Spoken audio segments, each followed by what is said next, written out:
Ready? All right, it's 5:45. In the interest of time, I'll go ahead and call the meeting to order. I know Rachel is on her way, but do I have a motion to approve tonight's meeting agenda? I'll make the motion. Second. Motion by Black, second by Sue. Any discussion? All those in favor signify by saying aye. Aye. Any opposed? Motion carries. Jump right into our work session for tonight. We've got a couple items on the agenda, the first of which is Ryan Toole and Matt are going to talk about a potential cooperative with Orono for Nordic ski. Hi, Ryan. Sure, go ahead. Recording in progress.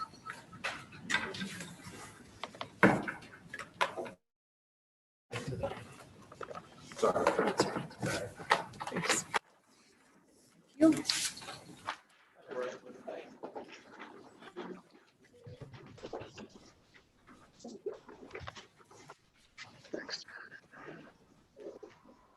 Get you in. He's waiting for that.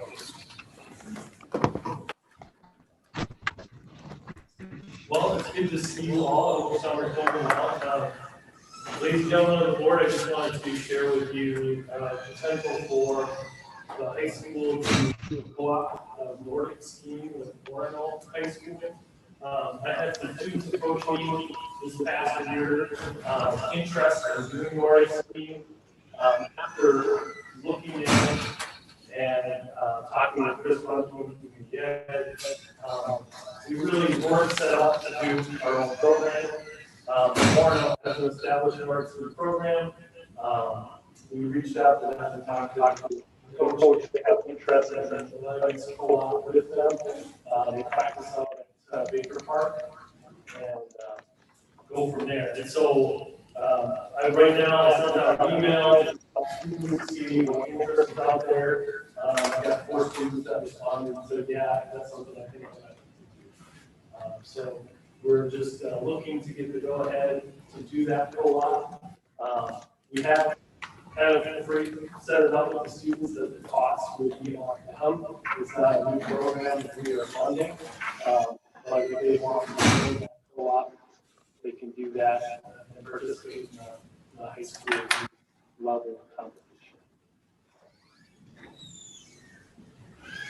This is something for us to potentially put on next month's agenda. Yeah, I think we've got, Orono has to they start the ball rolling as they're the home district, so to speak. And so once their board agrees to that, it depends. I think that the state high school league may require us as a board, you as a board, to approve the co-op. And it's pretty straightforward. It's just to give an opportunity for students to partake in Nordic ski. It's no obligation to the district at this point.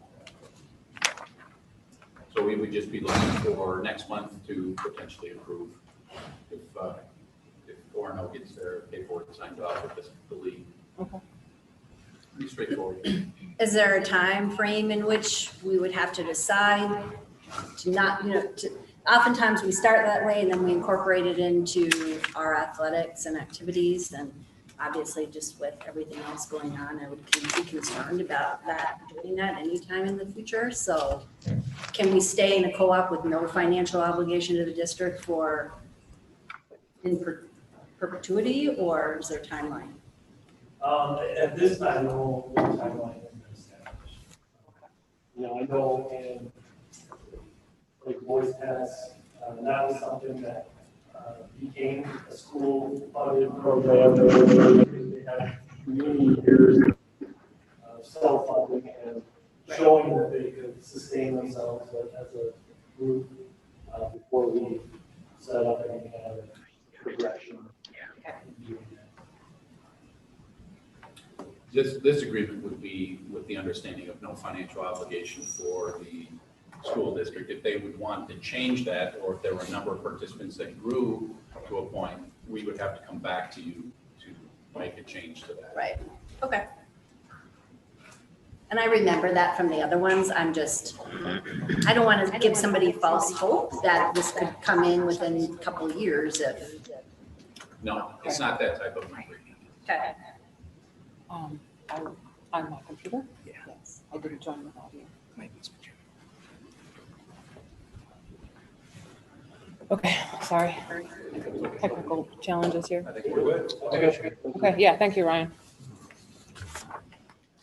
All right, the next item on our agenda, Matt and I discussed adding, because of the large number of people that are interested in our board meeting tonight, I think are all here because of some interest in the community about what's going on with critical race theory and what the district's role is or isn't as it relates to that. I know Matt sent us all some information a few weeks ago, some extensive information from Minnesota Department of Ed, specifically stating that curriculum, or that curriculum was not something that was being incorporated into any public school in Minnesota.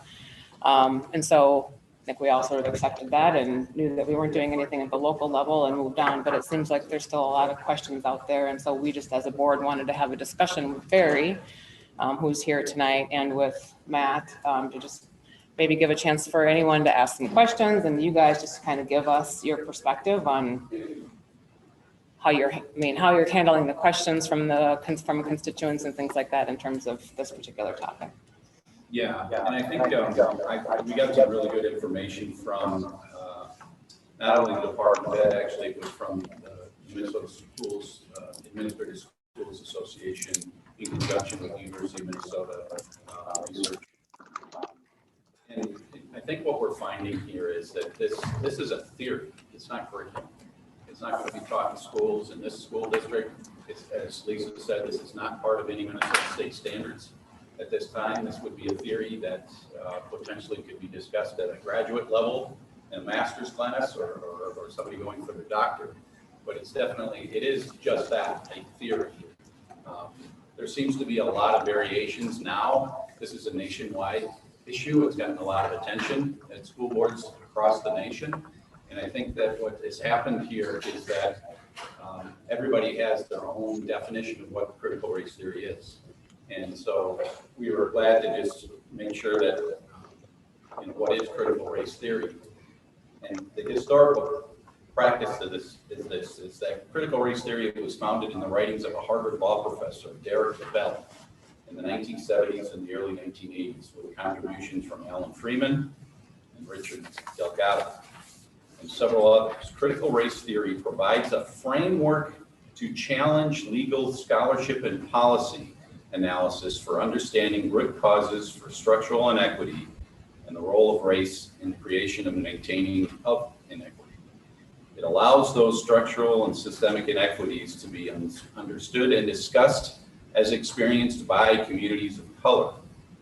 At its core, critical race theory is a lens that equips people to understand and they act in favor of racial and social justice and transform society. That's the working definition that comes out of critical race theory, to have a common understanding. I shared that all with you. I actually shared it all with my leadership team as well. And I think that's all that I have to add. Yeah, and I guess just in some conversations that I think I've gotten a few emails on it. I think I've directed a couple of people to you, Barry. I think that there's been a number of questions and I think maybe some confusion about critical race theory and curriculum and schedule changes. Like I'm hearing also that people are confusing the potential upcoming schedule changes with any sort of relevance to curriculum in this topic. And so I thought maybe just for the record, you could sort of just tell us like how you're responding to some of those questions from people and kind of what the stance is at a local level. Sure. First, I started getting questions from the community about critical race theory probably 2 months ago. Mm-hmm. Obviously, it was hitting the news and it was becoming more prevalent in day-to-day current events.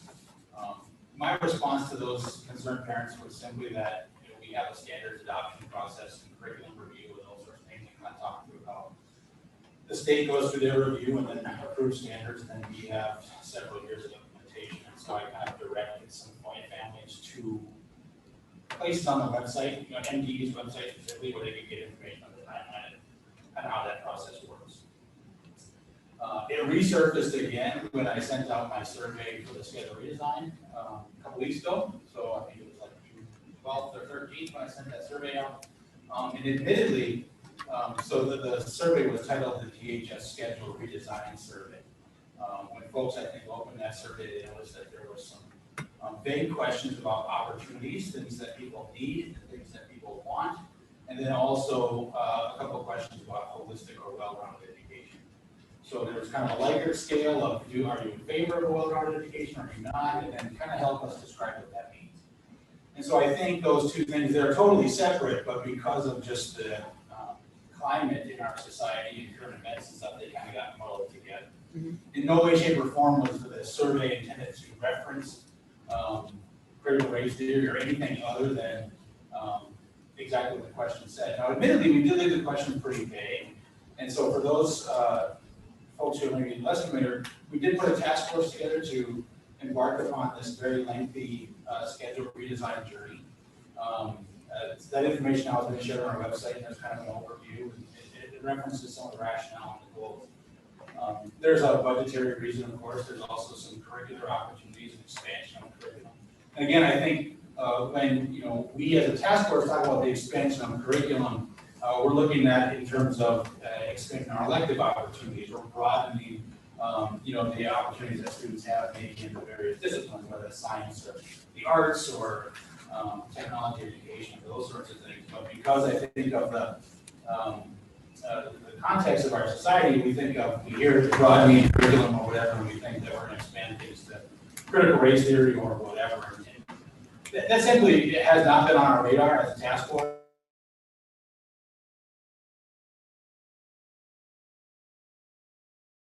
Goals of our community are without the input from a broad perspective of parents, students, and staff.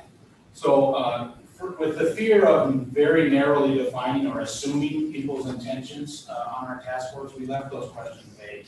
And then from those qualitative responses and the sentences, paragraphs, and the information that people provide to us, we can sort of sift through and find out where the majority opinion lies and kind of what our direction should be. Some of the feedback I also received was that, and maybe there's some truth, it was a misleading survey because it was about a schedule redesign and then it talked about opportunities in curriculum or well-roundedness. And again, the schedule, the Bell schedule, the 5-period day or 6-period day or semesters and quarters, yes, that's kind of the function of what we're eventually going to do. But I think what we are really realizing in the task force is that daily schedule or yearly schedule that students and staff operate under has a significant impact on what opportunities and experiences they can achieve while in the high school. And so we are just simply trying to gain understanding of what does the community value as experiences for students in the high school, and then with that information, how can we structure a schedule to provide those opportunities? Sure. Yeah, that makes sense. Does anyone have any? Yeah, go ahead. Some of the coursework we've talked about, I guess, and brainstormed, I guess, is like Chinese Mandarin as a language. Jim's been vocal about adding more like trades type classes, and this would kind of open the door to consider these things. Maybe not, we add them, but. Yeah, it's hard to say now exactly what opportunities we're going to find ourselves with, once we get into this process. But yeah, once we redesign the schedule, whether it's quarters, semesters, trimesters, and the number of periods in the day, then we'll find out, we'll discover what opportunities we have. Gotcha. Expansion of foreign language potentially, or do we require more in the arts, or how do we restructure that curriculum? So when we talk about reviewing and improving our curriculum, we're not necessarily saying in any way, shape, or form that our curriculum currently is bad. It's how can we expand on those offerings, number one. And number two, when we do arrive at a new schedule, we are going to have to revise the curriculum because our curriculum right now is supposed to fit in quarters and semesters. Well, when we redesign the schedule and we may end up with trimesters or different class lengths or whatever, we are going to have to kind of adjust our start and stop points. So when we talk about reviewing and overhauling our curriculum, that's really what we're referring to. Sure. But your example, an additional foreign language is an excellent example of opportunities to expand. Oh, my question there, I guess, comes down to this. Is when you send out the survey, you ask them to rate how much they would accept of holistic education. Can that grading even be valid when you didn't define what you were asking them to grade? When so the question was phrased holistic / well-rounded. And the reason why we left it vague and did, like I said, we left it like we did, is because in some of the listening sessions, we've only had a couple listening sessions, and those were relatively sparsely attended. But we talked, and we did hear from those participants that a well-rounded education was important. Well, we wanted to get a much broader perspective of exactly what that meant. Because two people who tell you they want a well-rounded education could have very different perceptions of what that well-rounded education means. And so we structured the question like the way that we did so that we could gather as much feedback as possible. I didn't want to get too specific with the questions because if we were super precise with every question, we'd have a survey that had 150 questions on it and then nobody would really want to take it. So we left it vague intentionally. But the only ones that you would be able to discern anything from are the people who then follow through and define it, because there was no definition for the first question. So what I view as a holistic, well-rounded education may be very different than what Sue views. And if they didn't follow through and answer that other question, then your data is obsolete, correct? Well, I would argue that we've had so far 300 survey responses. We're going to send that survey out again multiple times to make sure that people have a chance to participate. And I would say of the 300 responses, I haven't gone through them to fine-tooth comb as of yet, but people have filled in the narrative portion of the vast majority of them have. So I think that when it's all said and done, when the end of the summer rolls around, we will certainly have a robust set of information from which to kind of glean that idea of what a well-rounded education means to the community of Delaware. And then, of course, we'll sit there and we'll collate our results, and then we'll bring it back and have more participation in the listening session where parents can kind of weigh in on their opinions on our findings. So for future surveys, you could require something to be filled in, right? You could make that. Sure. If that was a concern.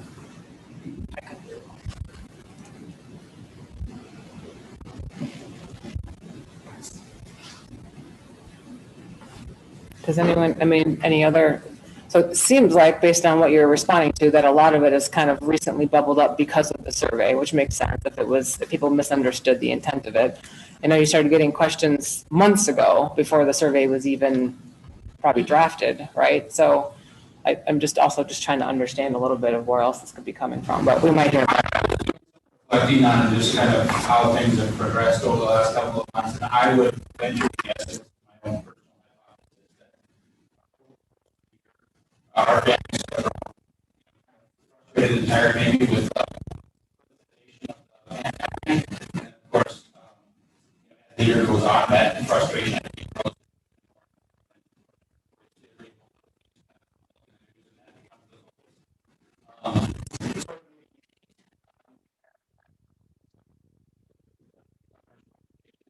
Associated with the anniversary.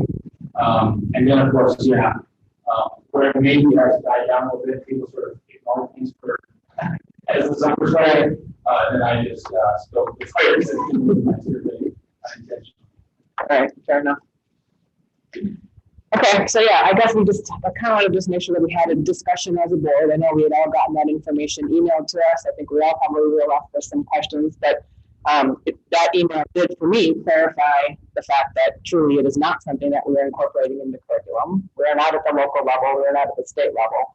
So hopefully that will hopefully assuage some of the concerns that might be out there. But if there's a different interpretation of what that looks like, that could be something totally different. But we'll have to find out about that as we hear from some folks later, I think. Yeah, no, I appreciate that because that was my assumption, or not assumption. That's what I believed to be true. And then I was like, wait, as far as I knew, the state dropped it. It was on the table and then it came off the table. And so then that just caused me some confusion to say, why does it sound like, or why do people think that we're going to implement this, which in fact is my understanding we are not. To your point, Matt, it's not curriculum, it's not even curriculum, theory. Okay. Okay, thanks, everybody. We can move on to the next. Can you ask one question? Sure. Lisa, so when it does come to our social studies curriculum, and it's been a while since I've sat on the curriculum committee. Are they reviewing or are they unpacking any standards in social studies right now? Or I actually just got an assessment update from the department. I have to get back to you on it. Statute requirements.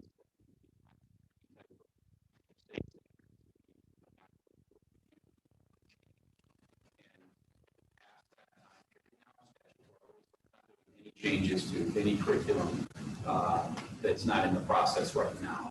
And so I got a timeline. I can share that information with you. okay, with Joe's departure, who is now doing that work? Monica Kunkel is Okay. going to be on a teacher with special assignment, and Okay. she's going to be picking up those duties. All right. And we still, that curriculum advisory group still exists, and parents are welcome to join that at any time, correct? Yeah, and that's what I've said to people, and I always say that to anybody who ever has a question about curriculum. I truly believe that that is community-based, true working, ideas are shared, people listen to it, you have value, your opinion matters. So I strongly encourage anybody to, I know they're always looking for parent involvement. Absolutely. So it's a good one. Thank you, Barry. Thank you, Matt. Anything else on that topic before we move The on? other thing I would add is, I know you said it didn't pass the legislature. It's actually not, the banning of critical race theory did not pass the legislature this year. And so I just want to make sure that that understanding is that the GOP has to have a ban, it didn't make the legislature this year. And so that did leave it open to other schools to incorporate. The school district is interested in taking something on that's not mandated standard. Team members regarding critical race theory. Okay, thank you.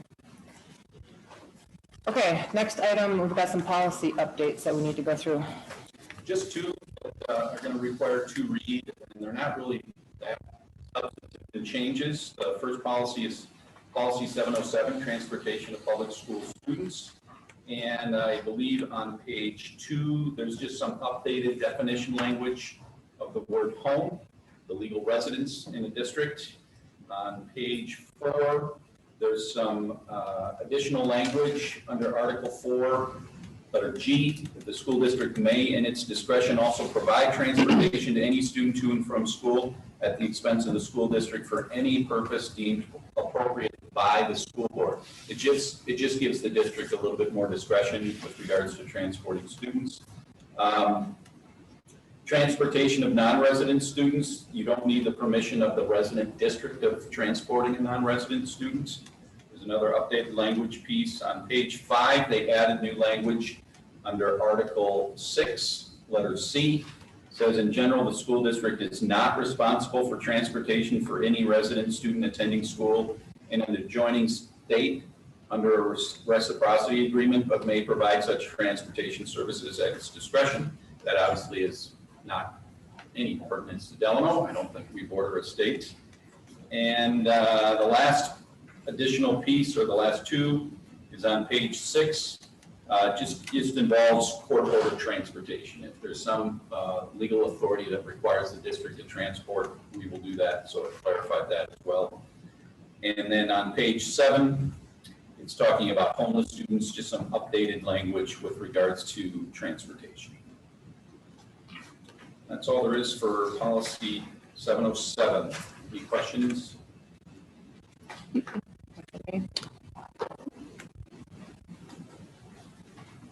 Policy 708 is transportation of non-public school students. And again, not much changing here. Pages on the bottom of page 2 and the top of page 3 is just updated language with regards to students with disability and the transportation on a special route for the purpose of attending a special education program. Other than that, it's just some updates on students with disabilities and how we transport.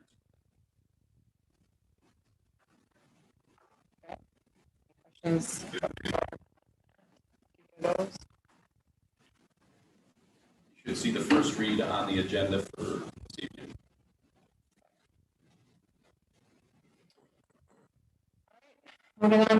item is referendum communication plan. Conversation about the FAQ and some of the other stuff we've got planned. Paul and I have been working on, obviously last week, the board approved the resolution to go out for a levy referendum this fall. We did post an FAQ. We did it in a couple of different formats. One that we posted this on social media, put it on we have a section on our website right on the front page, kind of like what we did for the bond referendum in 2015, similar format where we can direct people to valuable information. We're going to monitor the FAQ just based on questions that come up in the community so we can give factual information with regards to the referendum coming forward this fall. I think that I would propose that potentially, and more details could come out, the referendum committee is going to meet tomorrow evening, and we're going to discuss, and the committee is going to give us guidance, the district guidance on communication plans moving forward. One of the thoughts is potentially doing some listening sessions over the next 3 months in August, September, and October. Some can be done virtually. Virtually seems to be pretty efficient for people that don't have to physically attend, and we could do some in person as well, like we've done in the past. So we're basically going to come up with an informational strategy just to make sure that, again, the responsibility of the district is to provide factual information with regards to the levy. And what does this mean for taxpayers? How much does this mean for taxpayers in the per pupil increase that is being asked? And that's the duty of the district, and we're going to have an overt plan. There's going to be possibilities of me presenting in front of local organizations. Anybody that cares to listen to me will be happy to share this information in a factual manner. Well, the listening sessions that we hold, will they be more dialogue based? In the past, the listening sessions have been very much us just, we always have public comment. Listening session was meant to be a little bit more informal. Take it one step further. Are those going to be meant to be question and answer so that you can get into some of the specifics? I was thinking about, obviously, YouTube has been highly effective for us during the pandemic to have transparency and really get good information and get people access and visibility to the work that it does. What if we did almost some YouTube where a couple of board members could be dissecting a certain section? Like, I had somebody ask me, how do I look at the tax impact calculator? What should I be looking at? What does this mean? And even there could be some value in having it be a little bit more dialogue. Great feedback on the slides, but there are visual learners, there are people who like to hear, people who have to absorb it in a different way. And I wonder if we might think about doing something like that this time to really help people understand the nuances. Mm-hmm. You're talking about like recorded YouTube videos? Yeah, I'm not super love it, but I'm not very friendly in front of the camera. Well, but Mary is though. Well, you don't have to have your face. But I know personally, I had a good hour on the phone with Mary to re-ground myself in advance of that vote. And I think I got tremendous value from re-educating myself because I've blended all of the various elections and various things together, and it was helpful. And so I think, how do you bottle that? Right. We did a lot of work door to door that just isn't realistic anymore, right? So how do we take those opportunities to help people get factual information? Yeah, I think that's part of what we're going to talk about as a committee, and I love this feedback. I think we have to keep talking about ways that we can get creative with getting the message out, meeting people where they're at, virtual Q&A. I think the last couple of listening sessions that I've been either a part of or have just listened to have been very interactive. Lots of questions, both typed into the meeting as well as asked. And so I think if we can get an opportunity to record those, and if some of those are like, I don't understand how to determine what my tax impact is, we could bring it up and say, like, here's how you use this document. And I mean, that's a good example of one that we might want to, and then maybe from the Facebook page or from other communications, we can say, hey, minute number 5 of this video shows you exactly how to read this document, right? Those types of things can be really effective ways to get the message out. So yeah, that's great. That's great to hear. I'd remind the committee as they're brainstorming that, which these are all great ideas, less is probably more. We should probably try to funnel people towards 3 or 4 or 5 platforms to get their information, because we've tried doing 13 and it's a lot more work and we don't actually reach more people. We've had some discussions on that. So just trying to keep it tight, I think. I think the key piece is we just want to monitor and make sure that we meet the needs of our community members to make the most informed decision that they can make. And I think that's the ultimate goal of the district, is to make sure that every voter is fully knowledgeable about what this vote means and what this referendum means. And it's the only thing that's on the ballot. They don't have to, it's singular and focus, and lots of, and we might even explore potentially streaming and, kind of the same setup we got here. I know this takes quite a bit of work. When we're off the city hall kind of location, at least recording those listening sessions so we can post them on our video so people can, hey, I wasn't able to go or wasn't able to watch online, but here's a recording of it if you want to check it out. So we're just going to try to really exhaust all efforts we possibly can, and the correspondence to make sure we go to the platforms that people seem to go to. And Paul's doing a really good job of monitoring that. We get our broadest audience as possible so they're all I would encourage all of us as well. I know that some of us are more active than others on social media, and some try to stay away from it altogether, right? But I think when we are seeing information that is, especially information that is just not accurate, if we can, Paul's going to be monitoring that. We've already talked about that. But if we have something that we can just link into people to say, hey, check this out, I think the answer to your question is right in this document. That would help, rather than try to engage in any sort of debate or discussion. Sometimes that gets harder, right, on those platforms. But I think just if we've got the information and we have the facts at our fingertips and we all know exactly where that is, I think that would be helpful for us as well. I just want to wrap the same concern that we had about the other listening sessions, is that we said we didn't want to record them because we wanted people to come in and be able to ask any question they wanted without fear of anybody else who's not in the room seeing them ask the question. Any of that. So if we're going to record it and use it as a way to access the entire community, if we run that same problem with not getting those questions, that may be a little more divisive, or that somebody's like, I don't know if I want everybody to know I'm asking this question. I'm not opposed to putting out the answers that we did and typing in what the question was, but if we're going to do a listening session, the public has to be really well aware that what they say and who's saying it is likely going to be. Yeah, that's a good point. We can discuss that tomorrow night too. Yeah, you're on that committee. We can talk about it tomorrow night. Well, because Rachel, we didn't, when the last couple of times we had operating levies, we didn't have listening. We weren't doing listening sessions. Those were levy-specific open houses that maybe 4 people attended. So we just have to engage in a different way. And social media is helpful now.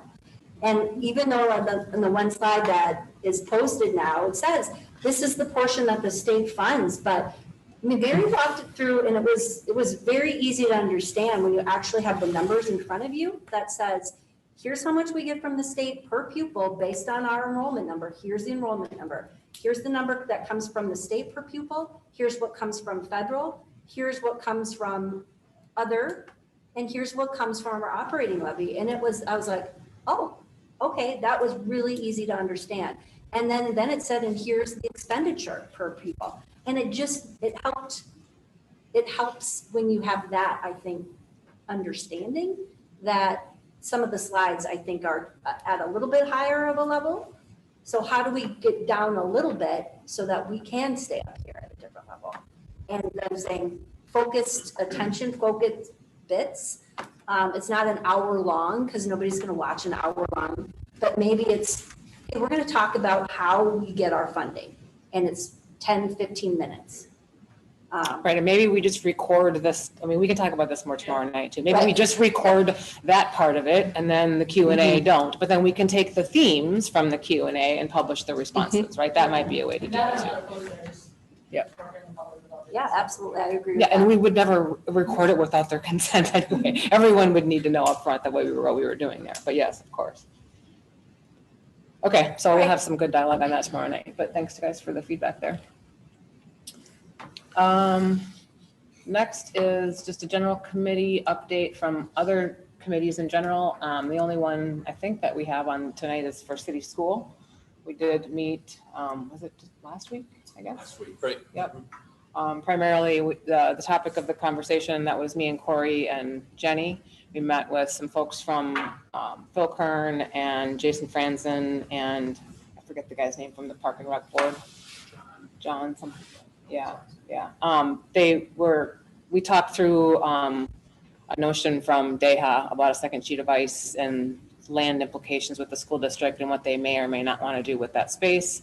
They're still pretty early in the process. They're looking at potentially using the space next to the existing DASA arena for a second sheet of ice, as well as some additional hockey/skating related facilities.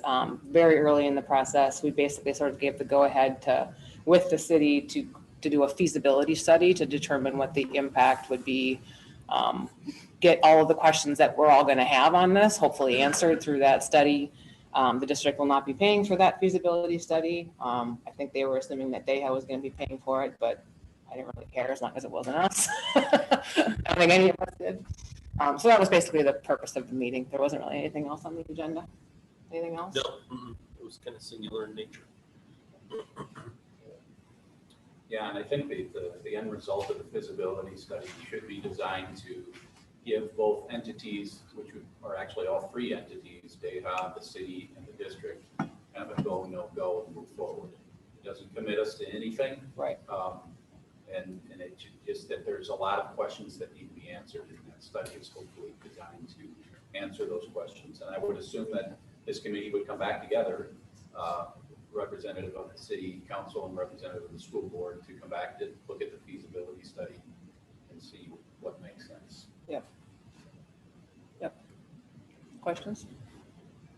We'll just wait for the next steps from the city on that. Any other committees that aren't on the agenda tonight that we want to talk through, or any other topics? Matt, are you gonna cover off on any start of school type updates? I just noticed, I don't know where I read it, CNN or a news article this morning about 2+ children, 2+ age and masks. I haven't had a full chance. I just read it a couple hours ago. Do you have any more information on that, or? No, the last communication now, I think it was last week or maybe late the week before, the CDC came out, and predominantly in summary format, they were all just recommendations. Okay. No requirements at this point, other than that their recommendation is that students are in person.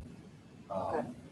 And then they recommend, if you're not vaccinated, you wear a mask, or they recommend that you should still social distance. But again, we're not in recommendations. Right. And so the latest communication is I did get an email, I believe it was early last week, about a day or so after the CDC released those new recommendations, is that the Department of Health and the Department of Ed are going to review them and give us guidance here, hopefully in the near future. But we're moving forward. We're going to plan our next Exactly. year in Okay. person as normal as possible.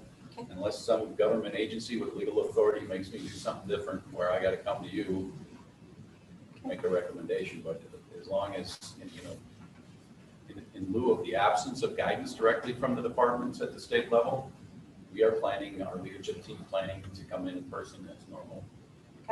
Matt, would there be quantities again next year? And the only other thing is, we know that right now kids have to wear masks on the bus, right? Correct. That's the only requirement that still currently exists. The emergency executive orders they were done from the governor's and the legislator's point of view come July 1st, but there was still a requirement on school buses for all, not just students, but the bus driver to wear a mask. I'm looking forward to just getting updated information. We still do contact trace in our summer programs, but we haven't done any quarantining. based on that. So we're just looking to make sure that we're going to plan as is, going back normal, and then if there's any other updates, hopefully we can get back to the way we do business. Why is the bus one there if it's not attached? Who is it? Who is the, That came from, I believe, the federal, at the federal level, because of transportation is at a federal level. And that's, I don't know the rationale of why that's still required, I just know that it is. okay.